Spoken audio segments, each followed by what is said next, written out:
안녕하십니까. 최강구다리 사장 박준석입니다. 오늘은 이 한 가지 메뉴에 그 승부를 걸고 있는 제가 코다리 한 가지로 승부를 걸고 있는 제가 그 코다리 하나 또는 뭐 김밥이든 아니면 그 설렁탕이든 하나로 승부 볼 때 왜 승산이 더 있는지에 대해서 말씀드리고자 합니다.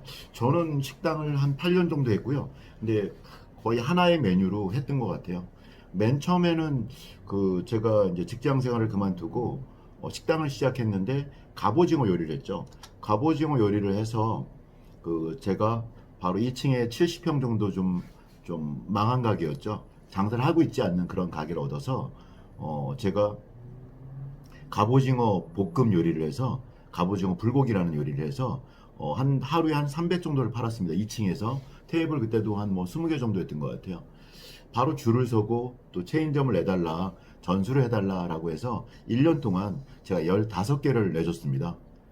그래서 내주고 났는데, 문제는 이제 제가 코다리를 시작하게 됐던 것이 뭐 2개를 팔고 싶어 그랬던 게 아니라 저는 계속 전수를 하고 싶고 많이 배우러 들어오시는데, 문제가 있는 거죠.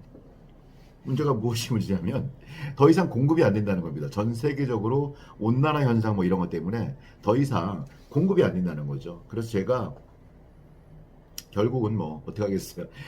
공급에 문제가 없는 걸 찾다 보니 코다리를 찾았고 코다리 메뉴를 한 달 정도 더 연구를 해서 메뉴를 넣었죠. 근데 다행히도 메뉴를 넣자마자 코다리 매출이 한 80%가 나왔어요.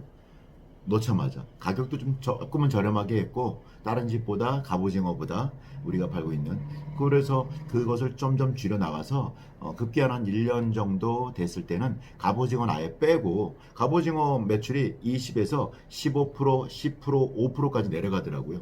급기야는 5%까지 내려갔을 때 제가 이때는 됐다.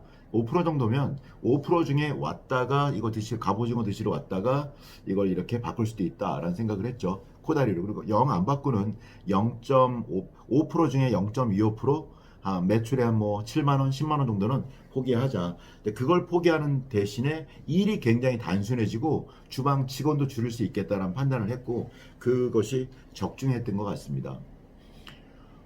우리 사장님들 지금 메뉴가 몇 가지시죠?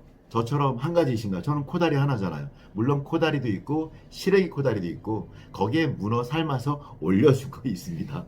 근데 이거 이 정도라면 뭐 한 가지 메뉴 한다라고 봐도 되겠죠. 그리고 부수적으로 나가는 계란찜, 매운 거 달래지는 계란찜, 반찬 정도라고 생각할 수 있는 계란찜, 물론 돈을 받고 팔고 있습니다. 그다음에 새우튀김, 튀김 옷이 다 입혀서 오는 것을 12만 원짜리 220볼트에 이렇게 튀김기에 잘 튀겨집니다. 엄청 잘 튀겨집니다. 집에도 있으면 좋을 것 같아요. 튀김 좋아하시는 집들은. 가게에서 제가 그 테이블 20개를 놓고 장사하는데 그 튀김기로 13만 원짜리 튀김기로 220볼트 튀김기로 아주 맛있게 튀겨내고 있습니다. 뭐 여러분도 검색해 보면 나오실 거예요. 어쨌든 이 코다리 하나의 메뉴를 하다 보니까 제가 마음도 편하고 인건비도 절감할 수 있고 이렇게 뭐 식자재가 저희 집에 식자재 버리는 게 하나도 없는 것 같아요. 버릴 일이 없는 것 같아요. 뭐 코다리도 냉동으로 오지 뭐 이렇게 하다 보니까. 그래서 우리 사장님들 지금 혹시나 메뉴를 많이 하고 계시다면 조금씩 줄여보세요. 그리고 사람들 마음속에, 우리 고객들 마음속에 그게 설렁탕이 됐던 추어탕이 됐던 아니면 삼겹살이 됐던, 야, 그 집 삼겹살은 그 집이야 라고 여러분이 저같이 이렇게 뭐 안양이라든가 안양 인덕원 쪽이라든가 동편마을 쪽이라든가 아니면 뭐 제가 집이 있는 삼본이라든가 삼본에서 삼겹살은 그 집이야, 코다리는 그 집이야 라고 이렇게 인정받는, 여러분이 장사하고 있는 그 바운더리에서 인정받을 수 있는 곳이 된다면 장사에서 더 이상 뭐 이렇게 많이, 물론 코로나로 인해서 매출은 좀 떨어져 있겠지만 그래도 먹고 사는 게 문제가 된다? 그러지는 않을 것 같아요. 근데 여기서 한 가지 문제가 있어. 그럼 나는 어쩌라고? 지금 하는 메뉴 어쩌라고? 제가 보기엔 두 가지 선택할 수 있는 것 같아요. 하나는 지금 하시는 메뉴를 더 집중적으로 정말 우리나라에서 1등하는 메뉴를 한번 키워보는 거죠.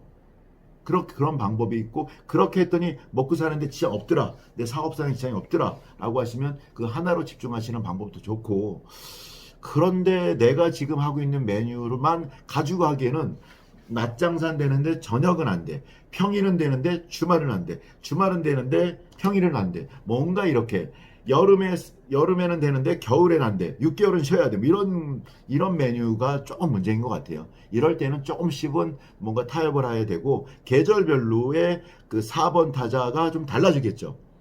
우리 집에는 뭐 예를 들어 삼계탕 집인데 뭐 가을 겨울 이럴 때는 육개장, 닭게장 이게 그게 히트야. 뭐 하여튼 그렇게 삼계탕 다른 삼계탕이라 백숙이 여름 쪽이라면 겨울 같은 데는 닭게장이라든가 뭐 그렇게 할 수 하는 거죠. 하여튼 그런 식으로 약간의 어떤 변화를 줄 수는 있겠지만 어쨌든 메뉴를 좀 단일화시키려고 노력하는 것이 좀 필요하다. 얼마 전에 제가 그리고 어떨 때는 지금 하고 있는 것을 줄여서 하나로 집중시키는 방법이 있고 아니 하나를 지금 하고 있거나 여러 개를 하는데 그럴 메뉴가 없어요. 그 하나만으로는 1년을 버틸 수가 없어. 하루를 온전히 커버할 수가 없어. 그럴 때는 좀 고민을 좀 해야 됩니다. 최근에 제가 어디 좀 이렇게 좀 외진 곳인데 거기는 그 집을 가려고 해야만 가는 곳인데 거기서 설렁탕을 파시더라고요. 그래서 제가 야, 저 집은 길에서도 이렇게 들어가 있고 설렁탕 먹으러 저기 가야 되는데 설렁탕 먹으러 저기 저 골짜기까지 물론 그렇게 해서 잘 되는 집도 있겠지만 저 자리가 좀 그렇다. 설렁탕을 폄하하면 안 되는데 그런 뜻은 아니지만 설렁탕이 그냥 지나가다가 길 가다가도 이렇게 후루룩 먹고 좀 갈 수 있고 그 큰 대로변에도 주차장이 확보된 곳에 있으면 굉장히 대박을 치더라고요. 그런데 그런 곳이 아닌 좀 이렇게 들어가야 되는데 거기 가서 그 9,000원짜리 8,000원짜리 설렁탕을 먹어야 되는 거죠. 그래서 제가 저 집이 과연 될까 참 만만치 않겠다라는 생각을 했죠. 아니가 달라요. 한 2달 정도 하시더니 간판을 바꿔다시더라고요. 그 이렇게 샤브샤브로 바꿔다시더라고요. 그래서 샤브샤브로 바꾸고 나서는 저녁에도 조금 손님이 생기고 낮에도 손님이 좀 많고 이렇게 바뀌더라고요. 어쨌든 샤브샤브란 것이 좀 가격이 좀 세잖아요. 12,000원. 뭐 그 집은 14,000원까지 하더라고요. 그렇게 하면서 내용이 굉장히 좋더라고요. 샐러드도 잘 나오고 들어가는 것도 너무 야 이거 14,000원인데 내가 좀 미안하다 싶을 정도로 너무 잘 나오더라고요. 그러다 보니 그게 한 달 정도 지나니까 손님이 엄청 많아지시는 거예요. 그래서 또 한편으로는 내가 한 가지 메뉴를 하려고 할 때도 그 메뉴가 그 위치에 맞는지도 좀 고민해 봐야죠. 뭐 이거는 뭐 한 가지 메뉴라서가 아니라 어떤 것이라도 그 장소 또 그 메뉴 이런 것이 좀 잘 맞긴 해야 되는 것 같아요. 김밥집을 하는데 어디 산골짜기나 이런 데 들어가서 김밥집 될까? 물론 되는 집도 있겠지만 대체로는 쉽지 않을 것 같아요. 김밥집은 그냥 전철 나와서 바로 뭐 이런 식이 되지 않을까요? 뭐 물론 예외 사항도 있다는 건 제가 알고 있습니다만 일반적인 경우에 하는 얘기입니다. 그래서 우리 사장님들 가능하면 여러분이 계신 그 상권에서 삼겹살 아니면 삼계탕 아니면 칼국수 뭐 하여튼 저처럼 코다리 이랬을 때 그 집이지 뭐 그거는 그 집이야 라고 인정받을 수 있게끔 노력하시고 집중하시고 다른 메뉴 하나를 더 만드는 것보다 이거를 더 홍보에 더 집중을 해서 하는 게 그 어떤 돈의 낭비라든가 재료의 낭비 인건비의 절감을 똑같이 하루에 만약에 예를 들어 똑같이 한 250을 팔아도 한 가지 메뉴로 파는 것과 10가지 메뉴를 가지고서 그 250을 팔으려고 할 때 그 인건비가 좀 달라질 것 같아요. 이 정신 사나운 게 좀 달라질 것 같고. 그래서 가능하다면 집중하시고 그러기에 좀 부적합하다면 메뉴를 바꾸시는 것도 고민을 해 보셔야 됩니다. 그렇다고 뭐 제가 하는 코다리로 다 바꾸시라는 얘기는 아니고요. 어쨌든 제가 코다리 장사를 하고 있으니까 코다리 뭐 전수도 하고 있으니까 하다 보니까 참 좋은 것 같아요. 이렇게 그런 메뉴가 코다리만 있는 건 아니거든요. 다른 메뉴도 많이 있습니다. 뭐 장어가 있을 수 있고 아니면 삼겹살이 있을 수 있고 칼국수도 있고 여러 가지 있잖아요. 그런 것처럼 뭐 김밥집도 있고요. 각 종류별로 많죠. 순대국밥도 있고. 그래서 여러분이 하시는 메뉴를 정말로 제대로 만들고 정말 나 우리 집 이거는 우리 동네에서도 1등이고 나 전국에서 1등 먹을 수 있어. 이런 자신감을 가지시고 노력하시고 또 잘하는 곳에서 배우시는 것도 좀 필요한 것 같고요. 그렇게 해서 여러분의 바운더리 내에서는 이 상권 내에서는 어떤 그 메뉴에 1등이 한번 되어 보십시오. 사실 식당 따지고 보면 전국 1등 하자는 것도 아니고 우리가 살고 있고 우리가 판매하고 있는 그 지역 상권에서 그쪽에서 1등 먹으면 되는 거거든요. 전국을 따지면 한 3, 400등 안에 들면 되는 거예요. 전국의 상권이 한 3, 400개 될 거예요, 아마. 그죠? 물론 주요 상권 한 200대 상권을 많이 얘기하는데, 하여튼 그런 취지로 한 가지라도 잘하자. 한 가지만이라도 잘하자. 뭐 이런 뜻으로 오늘 영상 만들어 봤습니다. 여러 가지 알고 계시는 우리 사장님들은 조금 한번 생각해 보시면 좋을 것 같습니다. 요즘 사람 구하기도 너무 힘들고, 그렇지 않나요? 사람 구하기 너무 힘듭니다, 요즘. 갈 데가 없대는데, 일자리가 없대는데, 왜 식당에는 사람을 못 구하는 거죠?